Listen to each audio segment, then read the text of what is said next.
morning, boys and girls.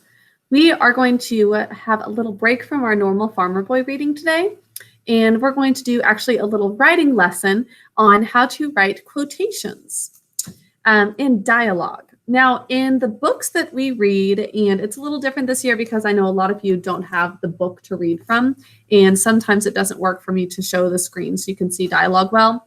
But there's a very specific way of writing conversations between characters in a book. So we see this in all of the novels that we read, but once again, it is quite different with virtual. So it's really good to slow down and talk through how to properly write dialogue, which means that conversation between characters, and how to use quotation marks correctly. So for today, you are going to need your binder. I've got a clipboard here to write down, but for you, you can just take out your binder, and we are going to have some practice of writing quotes and looking at basically the grammar of how people talk in a book. So I'm going to present over to my document camera now.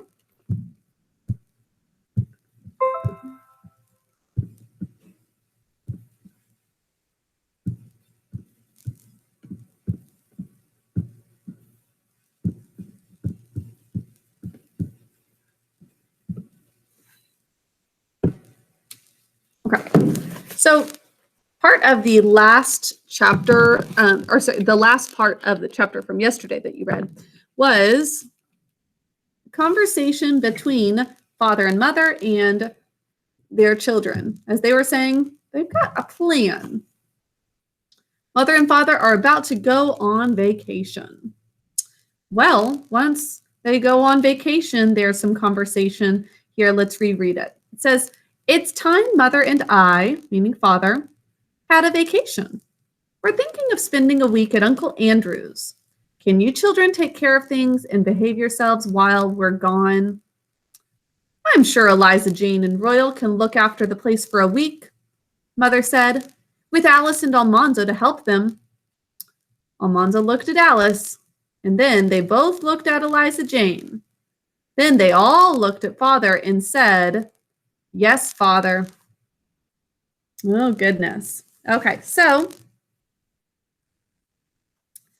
we've got here some specific quotes from characters. We've got father speaking here, and the quotation marks are like two little commas above the word. And notice here that it is on or before the word and then right after the question mark here. Those basically show what are the exact words, and the question mark even comes before it because that was his actual quote was a question. He said, "Can you children take care of things and behave yourselves while we're gone?" Now notice that we have a stop there, and then they indent always for that new character. So in books, you might notice there's always a different paragraph, even if the paragraphs are short, when you're moving on to a new character who's speaking. In this one, we can see it's Mother talking. She says, "I'm sure Eliza Jane and Royal can look after the place for a week," Mother said, "with Alice and Almanzo to help them." Now we've got a comma here because she's about to finish her thought, but they're interrupting it by just telling us who's talking here. It says, "Mother said." Now that part's not in quotation marks because it's not that she's talking about herself, saying "Mother said." The only things that are in quotation marks are what the character would actually be saying. And then they just break it to show that. Now there's a comma before the quotation mark. We always have that comma before, and then it says "Mother said," comma afterwards before you finish the quotation. And the period goes before the quotation marks. Now this part's not a quotation, but let's read it. It says, "Almanzo looked at Alice, and then they both looked at Eliza Jane. Then they all looked at Father and said, 'Yes, Father.'" Now we've got, in this case, what we call a colon there. Those two dots, you might think of like for a digital clock when you're telling time. But this is a colon, which can sometimes be used to introduce the quote. Okay, so that about covers this portion. we are going to write this section out to get some good practice of how to correctly use different punctuation. Okay, so let's, at the top of your page, add a header.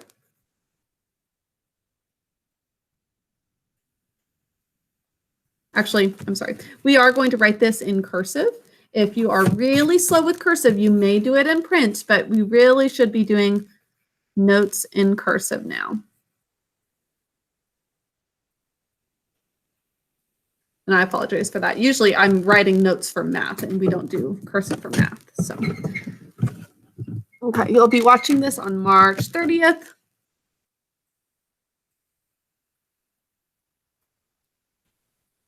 And over here, literature.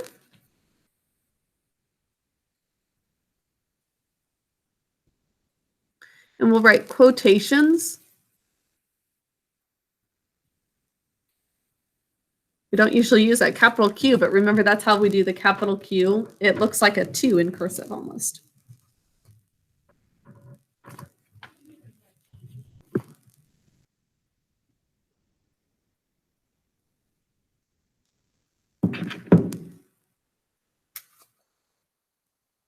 Okay, so we're going to write out some of that section, but we are going to skip over parts of it so it just limits what we need to write and really focus on just writing what's really helpful to show quotation marks. We're going to begin by indenting, and make sure you do indent. There should be about a finger space. You can actually put your finger there if you want to make sure that you've got plenty of space after the red line and before you start writing. First word, it's time. And sorry, I forgot to put the quotation marks there at the beginning. It's time. Okay, so make sure you've got, for your quotation marks, 2 little, almost like a comma, marks in front of the first word. And you don't need to draw that little line. I just did it to show that we definitely need to have a space before that first word. So let's write, it's time Mother and I am at the red line. I know it's kind of hard to see, but now that I'm at the red line, I'm going to skip down. Had a vacation.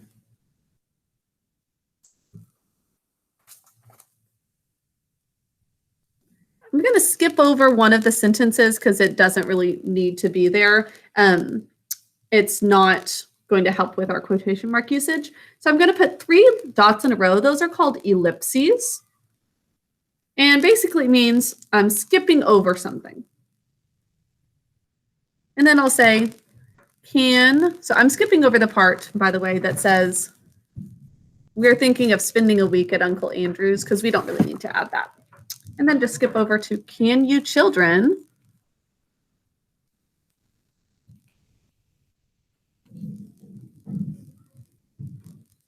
take care of things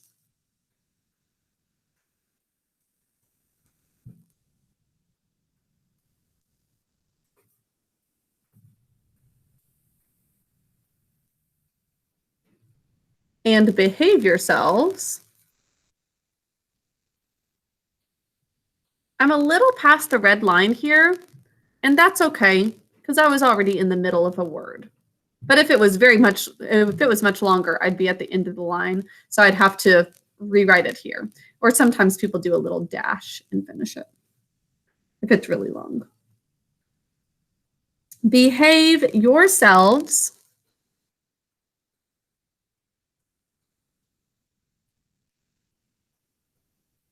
while we're gone. This is a question, so we're going to put a question mark. And then the quotation marks go after it.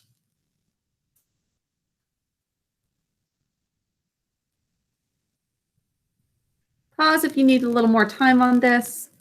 And if you are very slow with your cursive, you may do this in print, but really focus on where the quotation marks are going. Have really excellent handwriting. We're going to focus on indenting.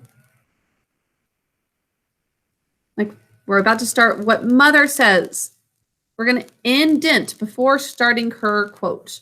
If you need to actually put your finger there to see about how far over. Notice I've got a little space. That's okay. It's just about a finger space.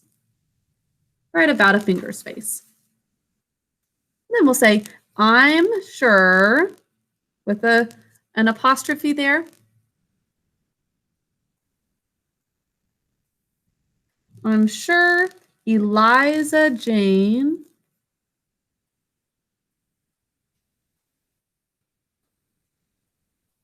and Royal. Now I'm coming all the way over, since that's not the start of a new paragraph. Only at the beginning of a new paragraph or quote do I come over indent. Can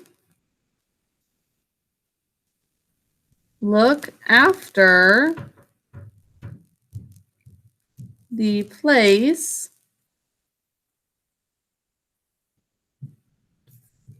for a week. Now this is the one that's separated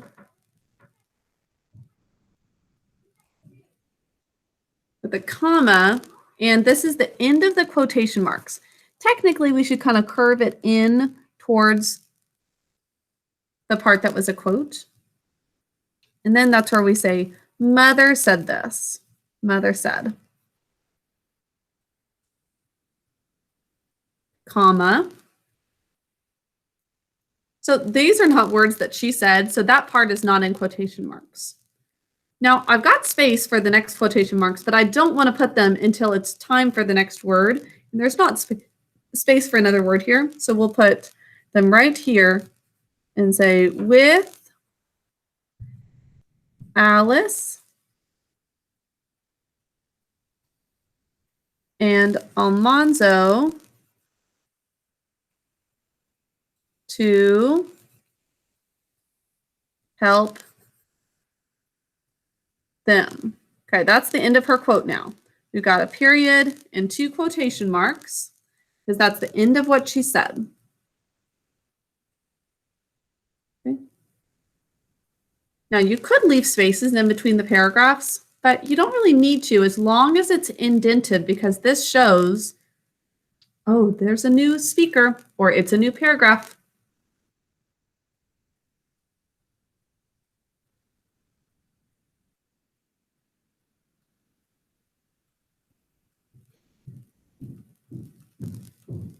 Okay, let's start a new one. And this is not a quote, so we don't need to use quotation marks, but we are going to start a new paragraph. So indent. Almanzo looked at Alice.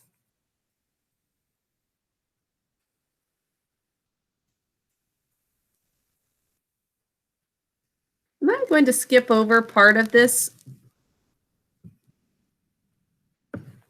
It says Almanzo looked at Alice, and then they both looked at Eliza Jane. And the reason it's saying that is because they're basically thinking, oh, she's going to be so bossy. But then they all looked at father and said, yes, father. So Almanzo looked at Alice. I'm going to skip over the part where it says, and then they looked at Eliza Jane. And then I'll say just, then they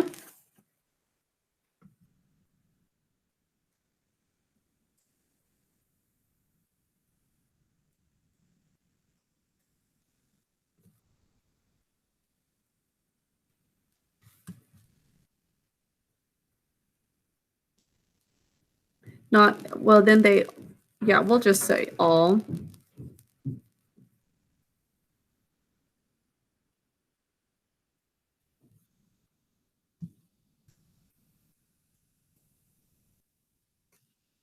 I was about to skip the all part, but we want it to be a specific quote.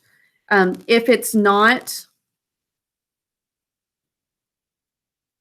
well, anyway, okay, we'll just continue. Then they all looked at father and said,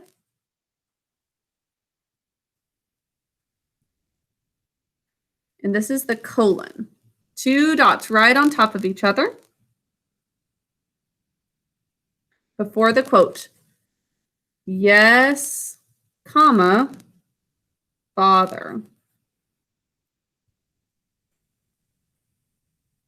Period, end quotation marks.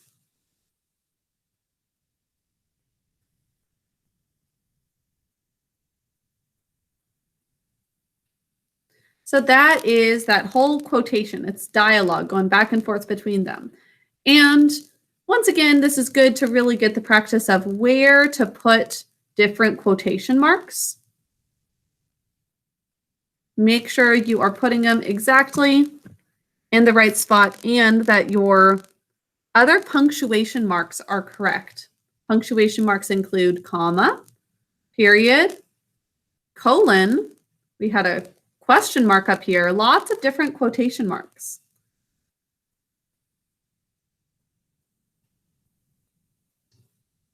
Okay, we'll be practicing this in class today as well in orthography notebook.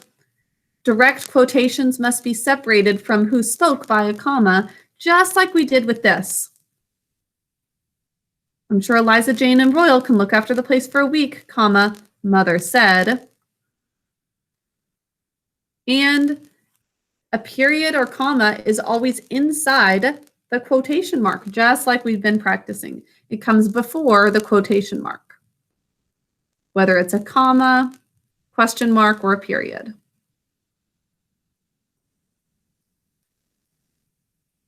When you're older, you'll see a few exceptions to that, but that's all you need to know for now. Okay, so that is all for today. I know that was quite a bit. Let me zoom out. That's the whole quotation.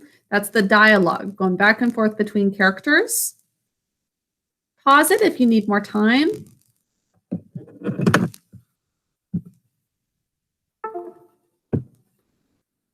Okay, great work on that. It is really good to practice this, once again, especially since there are a lot of times when you don't necessarily have the book in front of you to see how we write these.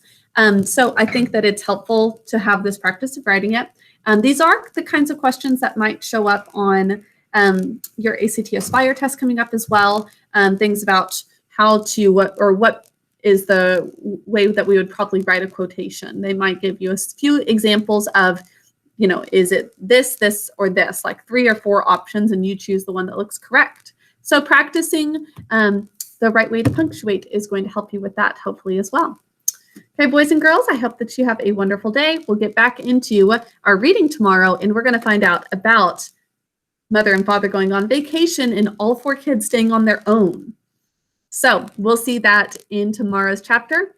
Hope you're enjoying it. I will talk to you later. Bye, boys and girls.